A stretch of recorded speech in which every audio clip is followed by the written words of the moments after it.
Welcome to our channel. ఈ రోజు మనతో పాటుగా రమ్మగారు ఉన్నారు. నమస్తే రమ్మగారు. నమస్తే జయ. రమ్మగారు, స్టవ్ మీద పెట్టిన గిన్నెలు మాడిపోవటం, జిడ్డు వదలకపోవటం, స్టవ్ క్లీన్ చేసుకోవటం, ఇలాంటి అంశాల గురించి మనం మాట్లాడుకుందామండి ఈరోజు. అంటే మనం దగ్గర పెట్టుకుని ఉండాలని చెప్పాను నేను. స్టవ్ మీద గిన్నె పెట్టినప్పుడు స్టవ్ మీద గిన్నె పెట్టాం, మనం జాగ్రత్తగా ఉండాలి అనే ఒక ఆలోచన కలిగి ఉండాలి. మరి కలిగి ఉండకపోతే ఏం చేస్తారు చెప్పు? చిన్న పిల్లలు అయితే ఏం చేస్తారండి, మీకంటే పెద్దవాళ్ళు అయిపోయారు పిల్లలు, మీరు ఇట్లాగే చెప్తారు. 4 రోజులు పోయినాక మేము కూడా ఇలాగే చెప్తాం, వాళ్ళు దగ్గర పెట్టుకుని స్టవ్ దగ్గర నుంచోండి. ఇప్పుడు మాకు అంత చిన్న పిల్లలు కదా, ఏం చేయాలి చెప్పండి? ఇక్కడే నుంచుంటే అక్కడేదో అయిపోయినట్లే. గిన్నెలు మాడిపోతాయంటే పాల గిన్నెలండి, పాల గిన్నెలు మాడతాయి. అంటే పాలు పొంగిపోయాక మాడేది ఒక రకం, పాలు పొయ్యి మీదే వదిలేస్తే. నేను నిజం చెప్పను, ఇప్పుడు నా సీక్రెట్ ఒకటి చెప్తాను. నేను 2 గిన్నెలు పారేసాను అలాగా. బొగ్గు చేశారా? వదిలేసి వెళ్ళిపోయాను, బయటికి మర్చిపోయాను. మా అబ్బాయి చిన్నప్పుడే. ఓకే, చూసారా? అదిగోండి అదే. అప్పుడు వాళ్ళు దగ్గర పెట్టుకోలేదా అని అందరు నన్ను తిట్టారనమాట. నువ్వు దొరికావు కదా, నేను నీకు వేస్తున్నాను. స్టవ్ మీద పాలు పెట్టినప్పుడు పొంగకుండా ఉండే విధానం చూసుకుంటే స్టవ్ పెద్దగా పాడవదు, గిన్నె పెద్దగా పాడవదు. మిల్క్ కుక్కర్ కొనుక్కోవడం ఈజీ మెథడ్. మిల్క్ కుక్కర్లో నీళ్ళు పోసి పెడితే అది పీకు అని మోగుతూ ఉంటుంది పాలు కాగినంతసేపు. కింద నీళ్ళు బాయిల్ అవుతుంటాయి కదా, పొంగకుండా పాడవకుండా ఉంటాయి. ఒక కుక్కర్ లేదు, స్టీల్ గిన్నె ఉంది. 2 పాత పద్ధతులు ఉన్నాయి. అంటే ఈ సరదాగా ఎప్పుడు చేసేవాళ్ళం అంటే, కోవా కలిపేటప్పుడు, కోవా చేసుకుంటామా, కోవా చేసేటప్పుడు ఇలా తిప్పుతూ ఉండాలి. ఎక్కువసేపు తిప్పలేము, అక్కడేదో వ్యవహారం ఉందనుకో, దీంట్లో ఒక చిన్న పళ్ళెం కానీ స్పూన్ కానీ పడేసి వెళ్తే అడుగంటకుండా తెరులుతూ ఉంటాయి. అవును, ఈ అలవాటు చేసుకోండి. కొంచెం పాలైనా ఇప్పుడు లీటర్ పాలు ఉన్నాయి, మనం 1 లీటర్ కాస్తున్నాము. కరెక్ట్గా దానికి సరిపడా గిన్నె పెట్టద్దు, ఆ మాత్రం వెళ్తుండే గిన్నెలు పెట్టుకోవాలి. ఒక రవ్వ పెద్ద గిన్నెలో పెట్టుకోవాలి. Easy method. అవును, అంత ఉండాలి, ఇంత ఎక్స్ట్రా ఉండాలి గిన్నె. అది పొంగడానికి కానీ బాయిల్ అవ్వడానికి కానీ, మరగడానికి కూడా స్పేస్ కావాలి కదా. మనం నిండుగా పాలు పోసి పెడితే అది ఇట్లా కొంచెం పొంగు వచ్చేసరికల్లా పడిపోతాయి. పైగా ఇంకోటి ఉంది, మనం అని తీయబోయామనుకో అప్పుడు ఇంకా పడిపోతాయి. ఉఫ్ఫను ఊదినా కిందకి పడిపోతాయి. గిన్నె పెద్దది పెట్టుకోవాలి మొదటిది. ఆ గిన్నెలో ఒక స్పూన్ కానీ, ఒక చిన్న ప్లేట్ కానీ, చిట్టి కటోరీలు ఉంటాయి, అది కానీ పడేస్తే అది అక్కడక్కడక్కడే తెరులుతుంటుంది. ఒక 10 నిమిషాలు అటు ఇటు, మరీ అడుగంటే దాకా అయితే అదేం చేయదు, మనకి పొంగిపోకుండా మాత్రం ఉంచుతుంది, అడుగంటకుండా ఉంచుతుంది. ఇది ఒక పద్ధతి. జనరల్గా అలవర్చుకుంటే ఈజీగా ఉంటుంది. ఒకటి. అక్కడి నుంచి ఒకవేళ గిన్నె మాడైపోయింది అనుకుందాం, స్టీల్ గిన్నె అయితే సులువు చేయాలి వదిలించుకోవటం. అవును, ఇప్పుడు అల్యూమినియం గిన్నెలో పాలు కాచే రోజులు తగ్గిపోయినాయి, ఇప్పుడు లేవు. ఎక్కువగా స్టీలే పెట్టుకుంటున్నాం కదా. స్టీల్ గిన్నెలో స్టెయిన్లెస్ స్టీల్ అంటారు, అందుకే దాన్ని తొందరగా వదులుతుంది. మరీ పల్చగా తాట లాంటి గిన్నె అనుకోండి, పై నలుపు వదిలినా లోపల ఆ డిస్కలరేషన్ లాంటిది, ఒక చిన్న మాసిపోయిన రంగు అలాగే ఉండిపోతుంది. కొంచెం మందపాటి గిన్నె అయితే పాలు కాచుకునే విధానంలోనే మనం ఆలోచించాలి. మందపాటి గిన్నె పెట్టుకోవాలి. పాలు తాపీగా కాగితే పాలు రుచిగా ఉంటాయి. అది కాఫీలో పోసినా బాగుంటుంది, టీలో పోసినా బాగుంటుంది, పెరుగు తోడు పెట్టుకున్నా బాగుంటుంది. కొంచెం కాగాలి కదా, ఇలా పొంగు రాగానే పోసేసుకుంటే ఏమిటో సుమారుగా ఉంటాయి, పల్చగా. కొంచెం కాగనిస్తే బాగుంటుంది. అప్పుడు గిన్నె మందంగా ఉండాలి. ఒకవేళ గిన్నె మాడింది అనుకుందాం, లేదా అంచులు మాడిపోయినాయి, ఈజీ మెథడ్ ఏంటంటే, ఓ నిమ్మకాయ డిప్ప, మనం వాడేసిన నిమ్మకాయ డిప్పలు పారేయకండి. ఇప్పుడు ఫ్రూట్ ఫ్లైస్ బాగా వస్తాయి, దానికి ఏం చేయండి, చిన్న ప్లాస్టిక్ కవర్లు వేసి ఎత్తి ఫ్రిడ్జ్లో పెట్టండి. యూజ్డ్ నిమ్మడిప్పలు ఆల్రెడీ పిండేసాము, అందులో పెద్ద నిమ్మరసం మనం పిండడానికి ఉంటుంది కానీ పులుపు లక్షణం ఉంటుంది అందులో, అవి బాగా యూజ్ అవుతాయి. ఏం చేస్తామంటే, ఒక స్పూన్ పెట్టి ముందు పైన వచ్చినంత మటుకు గీకేసేయండి. కాసిన నీళ్ళు పోసి ఈ డిప్ప అందులో పడేసి ఒక 2 నిమిషాలు పొయ్యి మీద నీళ్లు తెరలించి పక్కన పెట్టండి. ఒక అరగంట పోయాక గనక గట్టిగా గీకేస్తే, అంటే స్టీల్ పీచు లేదా ఎర్రటి పీచులు తోడుతుంటే వచ్చేస్తుంది. నిమ్మ డిప్ప ఒకటి. వెనిగర్ తోటి కూడా వచ్చేస్తుంది, వెనిగర్ కూడా వేసి పెట్టచ్చు. మనం అయితే కిచెన్ వెనిగర్ అండి, కిచెన్ వెనిగర్, వైట్ వెనిగర్ దొరుకుతుంది కదా. కాస్త నీళ్ళు పోసి వట్టిగా డైరెక్ట్గా వెనిగర్ వేయబోకండి, గిన్నె తినేస్తుందేమో. మరి ఎప్పుడు చేయలే, జనరల్గా దాన్ని అలాగే అంటారు. అది ఇది కలిపి ఒక 1/2 గ్లాస్ నీళ్ళు పోసి ఒక 2 మూతలు చిన్న దానికి బాటిల్ క్యాప్, ఆ క్యాప్తో ఒక 2-3 మూతల వెనిగర్ వేసి ఓ పక్కన వదిలిపెట్టండి. 1 గంట అరగంట అయిన తర్వాత దాన్ని తోమేస్తే, మామూలు పీచు పెట్టి మామూలు గిన్నెలు తోకునే సబ్బు పెట్టి తోమినా వదిలిపెట్టేస్తుంది. వెనిగర్ వాసన పడాలి. ఒకవేళ మీకు ఏమైనా అలర్జీస్ ఉన్నాయేమో చూసుకోండి. నేను భరించలేను వెనిగర్ వాసన, ఎప్పుడైనా వాడాల్సి వస్తుంది. చాలా తిక్కగా ఉంటుంది, అన్నం తినాలనిపించదు వెనిగర్ వాసనకి. నాకు ఆ సమస్య ఉంది, కొంతమందికి ఉంటుంది. ఇంకేం రాదు, ఏమైనా దురదలు పుట్టాలు అవి కాదు, విసకటగా ఉంటుంది అనమాట. అది చూడండి. టమాటా ముక్కలు 2-3 టమాటా ముక్కలు గట్టిగా పిసికేసి ఆ గిన్నెలో వేసి కాసి నీళ్ళు పోసి పక్కన వదిలిపెట్టేసినా కూడా టమాటాలు 60 రూపాయలు ఉన్నాయి కిలో. టమాటాలు వాడకండి, నేను సలహాకి చెప్పాను అంతే. ఇప్పుడు 60 రూపాయలు గిన్నె మాడగొట్టి అది తోవడానికి 2 టమాటాలు వేస్ట్ చేస్తే ఎలా? టమాటాలు ఏం చేయాలంటారు? ఆ టమాటాలు గట్టిగా పిసికేసి కాస్త నీళ్ళు పోసి ఆ టమాటా గుజ్జు అందులో పడేసి పక్కన వదిలేసేయండి 3-4 గంటలు. నిమ్మకాయలానే పనిచేస్తుంది టమాటా కూడా. తర్వాత చక్కగా తోమేసేయండి, శుభ్రంగా వచ్చేస్తుంది. గిన్నెలు మాడనివ్వకుండా ఉండటం తెలివిగల పని అంతే. మూకుళ్ళు కూడా స్టీల్ మూకుడైనా అడుగున మాడితే మనం వెనిగర్ కానీ నిమ్మ చెక్క కానీ హాయిగా వాడుకోవచ్చు. మన బేకింగ్ సోడా ఉంటుంది కదా, బేకింగ్ సోడా అంటే మనం తినే సోడా ఉప్పు అంటే ఆ సోడా ఉప్పుని కొద్దిగా నీళ్ళు పోసి చిన్న ముద్దలా కలపటం, ఈ మాడిన చోట అలాగా పట్టించేసి వదిలిపెట్టేయండి. ఒక అరగంట పోయాక తోమేసేయండి, 99% వచ్చేస్తుంది. మీరు గిన్నె ఏ లెవెల్కి మాడగొట్ట పనికి రాకుండా మార్చేసామనుకోండి, ఇక అందులో కాస్త మట్టిపోయి చూపించకుండా నిశ్శబ్దంగా భర్తలకు తెలియకుండా జాగ్రత్తగా పారేయండి. ఒకవేళ మగవాళ్ళే వంట చేసేటట్టుతే భార్యామణులు కంటపడకుండా ఆ గిన్నె ఎక్కడో పెట్టాను మర్చిపోయాను ఇలాంటి కబుర్లు ఏమైనా చెప్పి ఈ గిన్నెను తోసేయండి బయటికి అంతే. లేకపోతే నేను ఇంకో మెథడ్ చేస్తాను, మేము మార్చేసిన గిన్నెలో మట్టిపోసి దాంట్లో కొత్తిమీర వేసుకుంటాం. గట్టిగా ఉంటుంది. దాన్ని మేకు పెట్టి చాలా కష్టాలు పడి ఒక మేకు 2 సుత్తులు అదే 2 మేకులు ఒక సుత్తితోటి 4-5 హోల్స్ కొట్టాను ఆ గిన్నెకి. ఓకే. ఆ దాంట్లో అడుగునేవో 4 రాళ్ళు పడేసి ఇంత కోకో పీటేసి చక్కగా కొత్తిమీర వేయించుకుంటున్నాం. బాగానే వస్తుంది. రాకేం చేస్తుంది, ఎక్కడేసినా వస్తుంది. గిన్నెలు మార్చకుండా ఉండండి. ఇప్పుడు అదే మన స్టవ్ మీద కనుక ఈ పాలు పడిపోయి మాడిపోతాయి. స్టవ్ క్లీనింగ్ హ్యాక్స్ చాలా మనకి ఇంటర్నెట్లో కనపడతాయి. నేను చేసే 2-3 చెప్తాను నీకు. నువ్వు అడిగావు కాబట్టి నిజానికి నాకు ఈ సబ్జెక్ట్ మీద పెద్ద ఇంట్రెస్ట్ లేదు. ఈ గిన్నెలతో కూడా జనరల్గా ఫేస్ చేస్తారు కాబట్టి ఇప్పుడు చూడండి ఎన్ని పాయింట్స్ చెప్పారు మీరు. అదే దీనికి కూడా మనం వెనిగర్ని వాడుకోవచ్చు.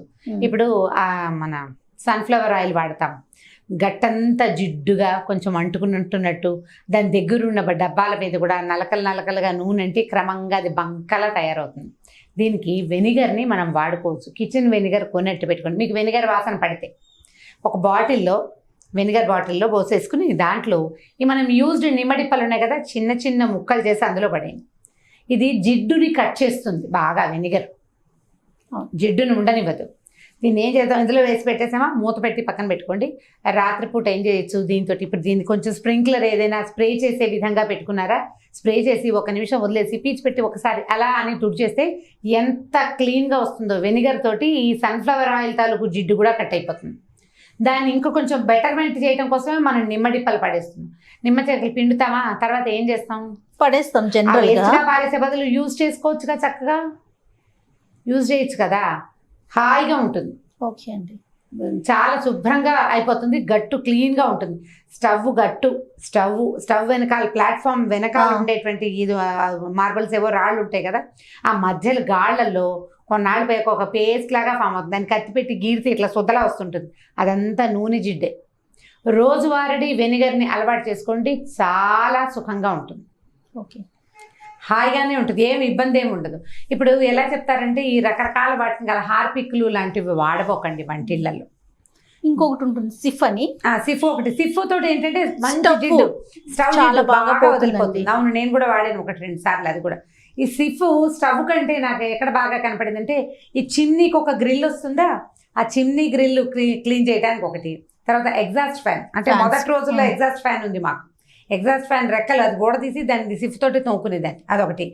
ఎగ్జాస్ట్ ఫ్యాన్ మానేసాం, ఇప్పుడు చిమ్నీ వచ్చింది. చిమ్నీ గ్రిల్ తీస్తాము, ప్రతి నెల ఒకసారి ఆ గ్రిల్ తీయటం. ఇవేంటంటే క్లీనింగ్వి 6 నెలలకు ఒకసారి ఎవరినో పిలిచి, ఎవరినైనా పిలవాలి. ఈ క్లీన్ చేయించుకునే బదులు మీరు నెలకు ఒక్కసారి కొన్ని పనులు చేసేసుకుంటే ఈ చిమ్నీ పైభాగం అంతా అయిపోయింది. దీన్ని స్ప్రే చేసేసుకోవడం, వెనిగర్ స్ప్రే చేసి తుడుచుకోవచ్చు. మంత్లీ 1 టైం అది చేసి ఈ గ్రిల్ ఒకటి ఇట్లా ఊడి వచ్చేస్తుంది కదా, విడిగా వచ్చిన దాన్ని చక్కగా ఈజీగా మన దగ్గర గీజర్ ఉంటే బాత్రూంలో వేడి నీళ్ళు మరుగు నీళ్ళు తిప్పుకోవటం, ఆ వేడి నీళ్ళలో పడేసి ఒకసారి సిఫ్ పెట్టి తోమిస్తే అన్ని పక్కల నుంచి వచ్చేస్తుంది. వేళ్ళు అవి జాగ్రత్త, చేతుల కోసం. అవునవును, బ్లేడ్స్ అవి షార్ప్గా ఉంటాయి ఆ ఎడ్జెస్.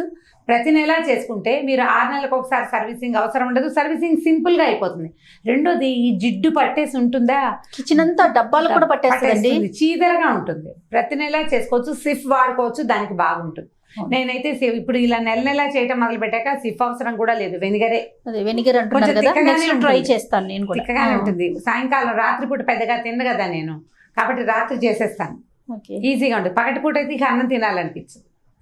మీరు స్టవ్ గట్టు మీద స్టవ్ వెనకాల భాగానికి వెనిగర్ని విత్ నిమ్మకాయ డిప్పలు హాయిగా వాడుకోవచ్చు. నాకు తెలీదు, మా అక్కయ్య గారు అమ్మాయి చూపించింది ఐడియా.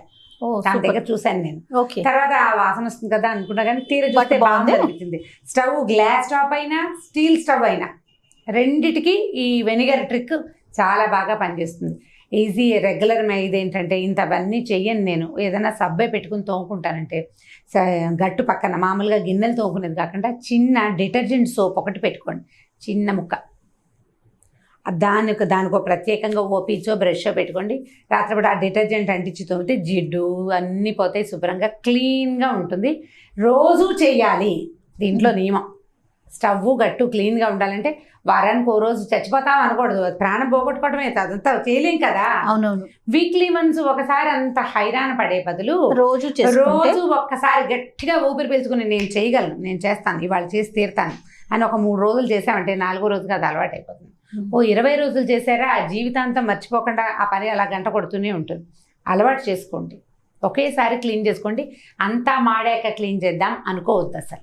మాడటం అంటే ఇంకొక విషయం అండి, నెయ్యి కాస్తాం కదా రమ్మగారు, వెన్నపూస కాసినాక బాగా వెనకాల మనకి అడుగున మాడిపోతుంది కదా, అది ఎలా వదిలించాలండి? దాన్ని ఏముంది, స్పూన్ పెట్టి మొదట గీకేస్తాము, పైన వెనిగర్ వేసేయండి, పోతుందంటారా? వెనిగర్ వేస్తే అది జిడ్డుని కట్ చేస్తుంది. దాంట్లో ఏం చేయొచ్చు అంటే నేతి గిన్నెలు ఇది వరకు కూడా చేసేవాళ్ళం. పాత రోజుల్లో వెలిబూడిద, కొబ్బరి పీచు, తర్వాత ఏమో వడ్ల ఇవి మన ఊకా పెట్టి తోమేవాళ్ళు. మా చాకలైతే ఎంచక్క మా ఇంట్లో అంకం ఉండేది, ఏమిటి ఇటుకరాయి పడుతుంది, ఇటుకరాయితోటి రుద్దుతుండేది. ఇప్పుడు అవన్నీ మనం చేయలేకపోతాం, మన సింకులకి మన డ్రైనేజ్ సిస్టమ్కి అవన్నీ ఇబ్బంది.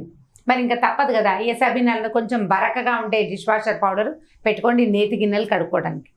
మరిగిన నీళ్ళు పోసి అందులో కొద్దిగా వెనిగర్ వేసి వదిలిపెట్టండి. ఓకే, జిడ్డు వచ్చేస్తుంది, మరకలు కూడా తొలగిపోతాయి, ఈజీగా ఉంటుంది. నేనేం చేస్తాను ఇప్పుడు చెప్తాను, ఒక వంటకం సంగతి. నెయ్యి పెద్ద దాంట్లో కాచుకుంటాం, పెద్ద స్టీల్ మూకుడులో కాస్తాను, వెన్న కాచుకుంటాను నేను ఎప్పటికప్పుడు. అడుగుని ఇలా కొంచెం బరగ్గా అవుతుందా, పెద్ద రాదు, కొద్దిగా వస్తుంది. దాంట్లో ఏం చేస్తామంటే చక్కగా రాగిపిండి నీళ్ళల్లో కలిపేసి కొంచెం బెల్లం వేసి బాగా కలిపేసేసి ఈ ఎత్తి అందులో పోసేస్తాను. దానికి ఒక మూత పెడతాను, ఓ 1/2 గంట స్లోగా కాలుతుంది. అడుగునున్న నేతి ఆ రద్దుతోటి కాలిపోతుంది. దాన్ని వెనక్కి తిప్పేస్తాను, చక్కగా చిన్న చిన్న ముక్కలు చేసుకుని ఈవినింగ్ స్నాక్గా తినేస్తాను. ఈ కాలిన తర్వాత ఆ గిన్నె సులువుగా వదిలిపోతుంది. నేతి రద్దు పారేయాల్సింది కాదు, తినచ్చు. గోదావరి అంటాం కదా, ఈ గోదావరిని శుభ్రంగా తినేసేయచ్చు. అయితే ఒకేసారి గోదావరి ఎంత తింటే మా బుద్ధి మందగిస్తుంది, బుద్ధిమాంద్యం అనేవాళ్ళు. అంత మాంద్యం ఏమవుతుంది, ఇంత రాగిపిండి రొట్టేసామా తలా ఒక ముక్క తినేస్తాము. బెల్లము రాగిపిండి కలిపి చక్కగా దోసపిండి కంటే కొంచెం గట్టి బ్యాటర్ కలిపేసి అందులో పోసేయటం. ఓకే, తాపీగా సిమ్లో పెట్టి కాలనివ్వటం. ఆ గిన్నె ఎలాగో వేడిగానే ఉంటుంది. ఓ వైపు కాలేక రెండో వైపుకి తిప్పేసేయటం. తర్వాత క్లీన్ చేయటం సులువు. ఇది ట్రై చేసి చూడండి, బెల్లం కలుపుకోండి, ఎక్సలెంట్గా ఉంటుంది టేస్ట్. సూపర్. చూడండి, ఈ టాపిక్ ఇంట్రెస్ట్ లేదన్నారు, ఎన్ని విషయాలు చెప్పారు మీరు మాకు. గిన్నె విషయాలు అదే కదా రమ్మగారు, మనకి ఇంపార్టెంట్ కాదంటారా? అవును, ఎందుకు మన ఆడవాళ్ళందరికీ అవసరమైన విషయం కదా. ఇప్పుడు మగవాళ్ళకు కూడా అవసరం, నువ్వు ఓన్లీ ఆడవాళ్ళంటే నేను ఫోన్ అందరికీ అవసరం అండి. సరే, ముఖ్యంగా ఆడవాళ్ళకి పాలు పొంగకుండా ఒక చిట్కా అండి నాకు అమ్మ చెప్పారు. మరి ఫస్ట్ పొంగు వచ్చినాక ఫస్ట్ ఒక్కసారి దించి మనం గట్టిగా ఊది ఇలా తిప్పి పెట్టామంటే రెండోసారి పొంగు రాదట, పొంగిపోదట. అంతే, కాగిన పాలు మళ్ళీ కాగుతాయి. అది 1 నిమిషం ఆగి పెడితే. నేను ఇంకో చిట్కా చెప్తాను. పాలగిన అంచుకి కొద్దిగా నెయ్యి కానీ నూనె కానీ రాయండి, అంచు దాటి బయటికి వెళ్ళాం. ఓకే, అవునా? కోవా చేసేటప్పుడు చేసేవాళ్ళం అట్లా, అంచు దాటి పైకి వెళ్ళకుండా గిన్నె అంచుకి లోపల భాగం ఒక లేయర్ ఇట్లా ఒక నేర్చుక్క నూనె ఎందుకు, ఎంత వేలకి రాస్తే జిడ్డు ఉంటుంది కదా, అక్కడ దాకా వచ్చాక దిగిపోతాయి. ఓకే, ఇంకొక ఫ్రెండ్ ఒకటి చెప్పారు, మనం దోశ వేసుకుంటాం కదా చెక్కది స్టీలీ కాకుండా, దాన్ని అడ్డంగా పెడితే పొంగు రాదటండి. నేను ట్రై చేయలేదు, మరి అది ఏంటో నాకు తెలియదు, బట్ విన్నా నేను. అది ఎంతవరకు కరెక్ట్ తెలియదు, ఎప్పుడు చేయలేదు, తెలియదు. దోశ వేసే చెక్కని నాకు తెలుసు, నేను చేస్తాను ఆ పని. ఓకే, ఎక్కువ పాలు పెట్టినప్పుడు కొద్దిగా నెయ్యి రాసి వదిలేస్తే అది అక్కడక్కడే మరుగుతూ ఉంటుంది, కింద పడకండి. Right, thank you so much రమ్మగారు. ఓకే జయ. ఈ వీడియో కనుక మీకు నచ్చినట్లయితే లైక్ చేయండి, షేర్ చేయండి. మరిన్ని వీడియోస్ కోసం మా ఛానల్ని సబ్స్క్రైబ్ చేసుకోండి.